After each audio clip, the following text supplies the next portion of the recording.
Hello, everybody. This is Eric Lee from Springfield Baptist Church in Conyers, Georgia. And I'm coming to you today from the Pastor's Corner.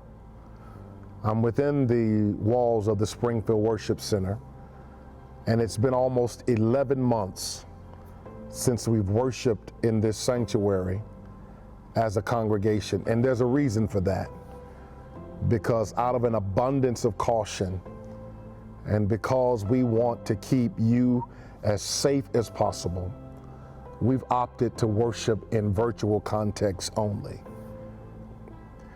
And I want you to understand that we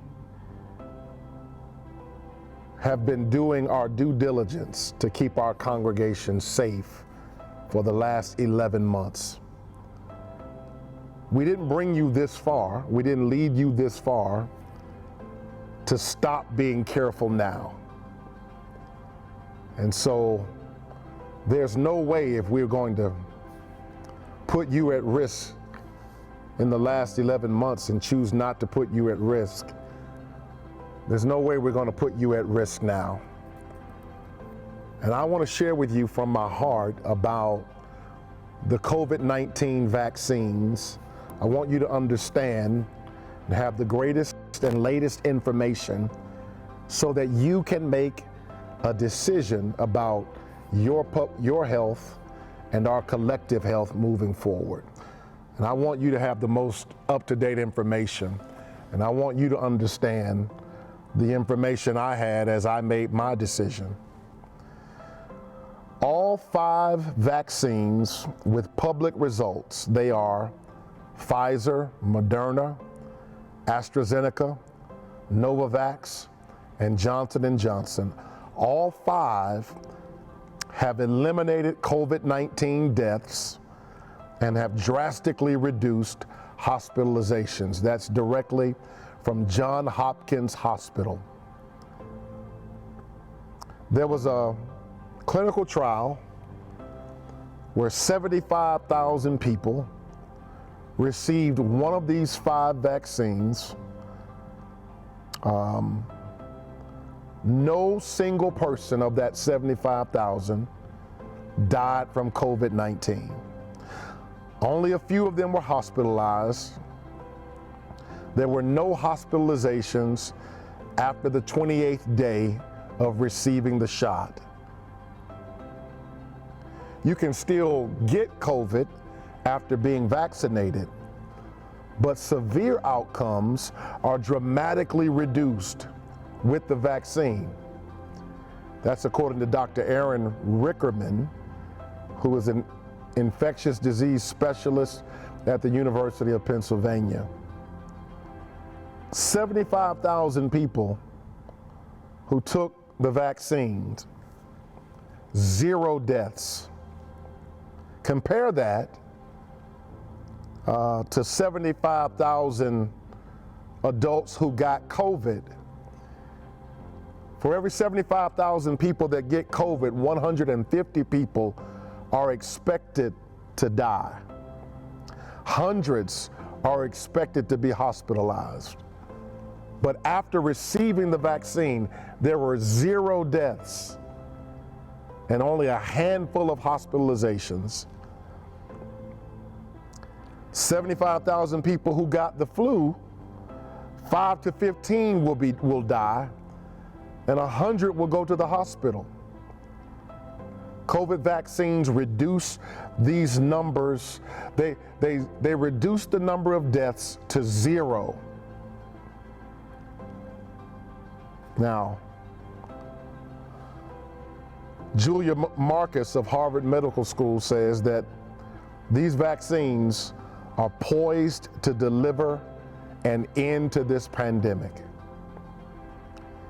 But the public perception is so much more negative than the medical results. The public perception is so much more pessimistic than the scientific reality. According to Dr. Anthony Fauci, we need 70 to 85% participation in the vaccination program in order to have a cohort effect, in order to get back to normal, in order to achieve herd immunity, we need 70 to 85% of us taking the vaccine. We know that there are virus mutations, and there would be less virus mutations if we took the vaccine. All of us want to get back to family fellowship, grandchildren visiting grandparents, schools opening safely, seeing an economic revival, going back on vacations and holiday trips. And more than anything, we want to see you return to worship, return to church gatherings and Bible studies. But we're going to need to make decisions in order for that to happen in this year. The current statistics are that about 33 million doses of vaccination have been delivered in the United States. 33 million doses. 27 million have received at least one dose. 6 million people have received both doses.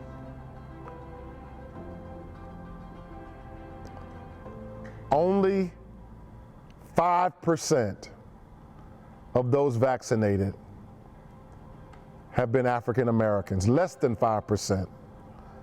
60% white, 11.5% Latino, 4.5% African American.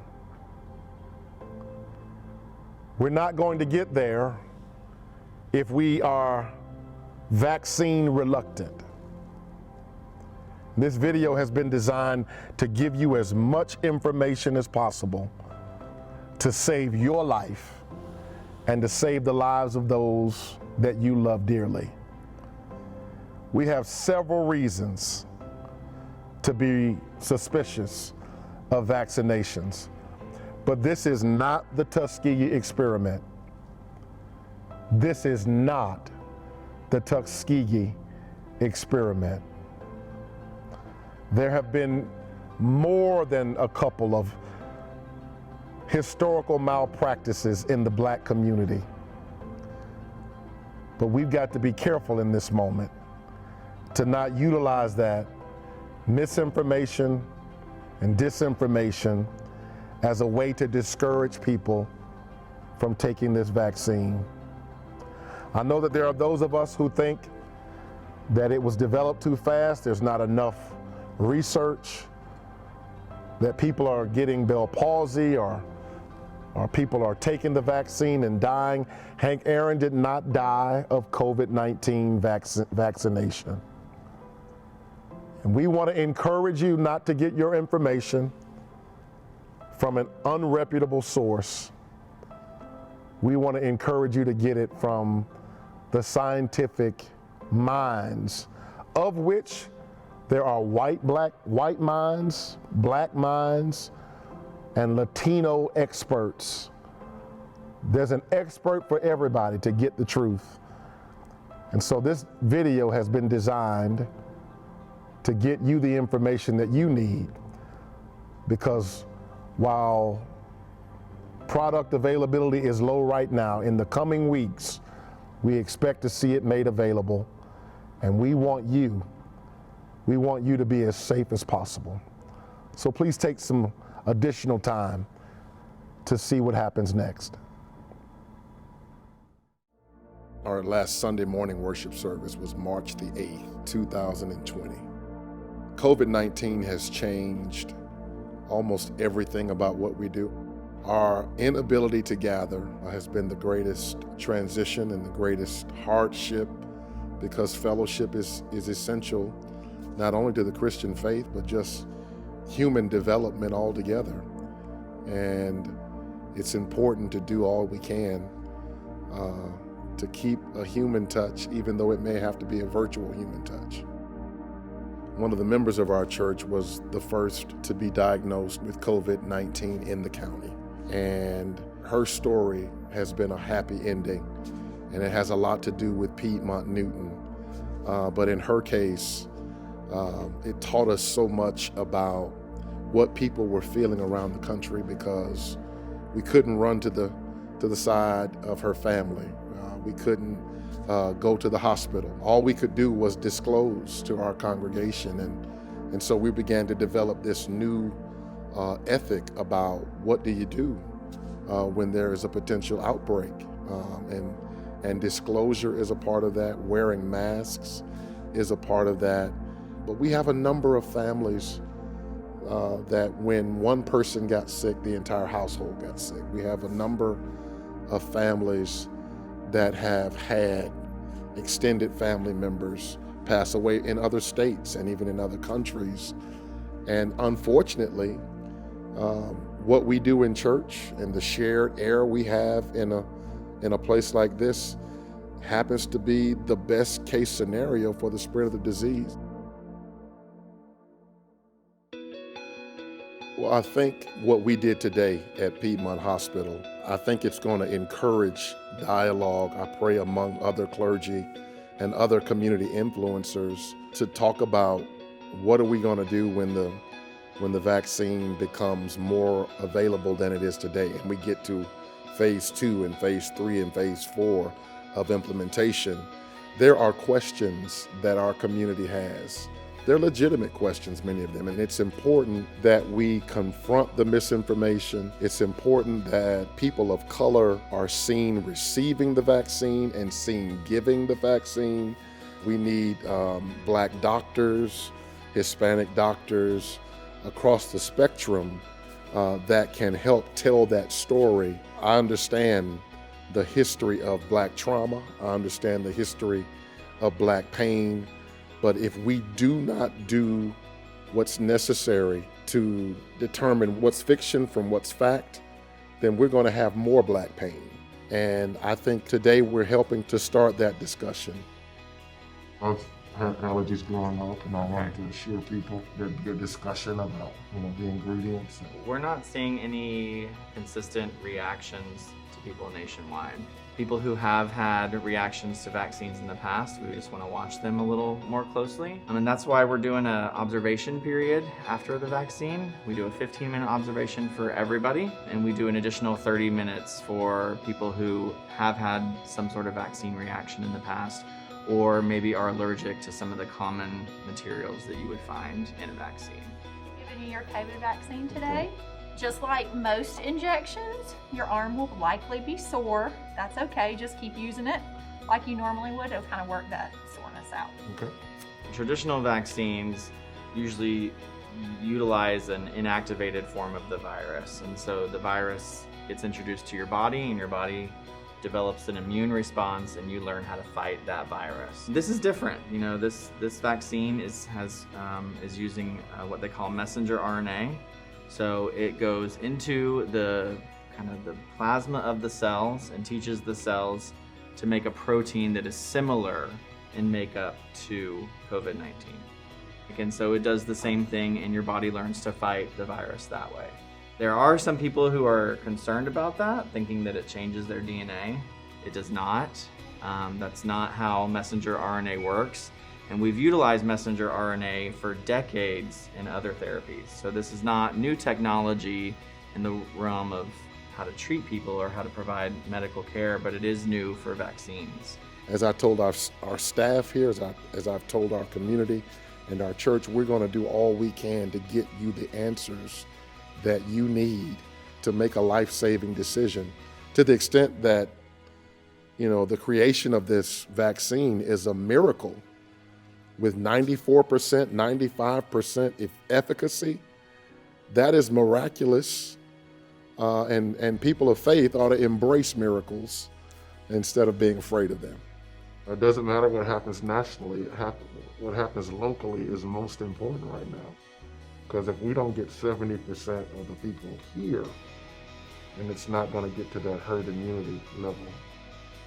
I want the African American community to step up to make sure that what you're reading is a reputable source, to make sure that you're not being guided by misinformation online, to have a vision for where we want to be a year from now, and to think about what it takes to get there. We don't want to see the numbers of new infections continue to rise. We don't want to see hospitalizations go through the roof, and we don't want to hide in our homes forever. And we've been given a tool. We've been given a new lease, a new opportunity to fellowship again. And we want to do that in such a way that the most vulnerable among us can come together again and still be as healthy as humanly possible.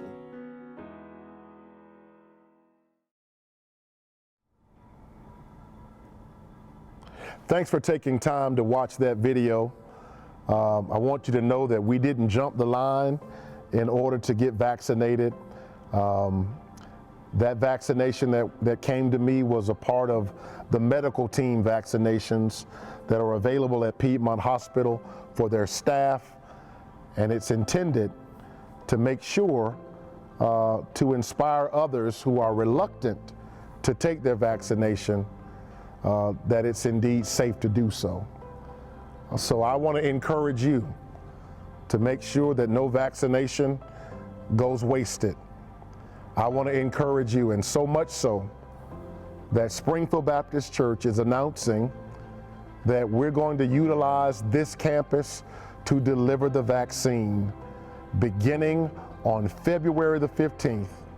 We invite you to do what's necessary to go through the Gwinnett Newton Rockdale GNR Health to sign up to receive the vaccine beginning at Springfield Baptist Church on Monday, February the 15th.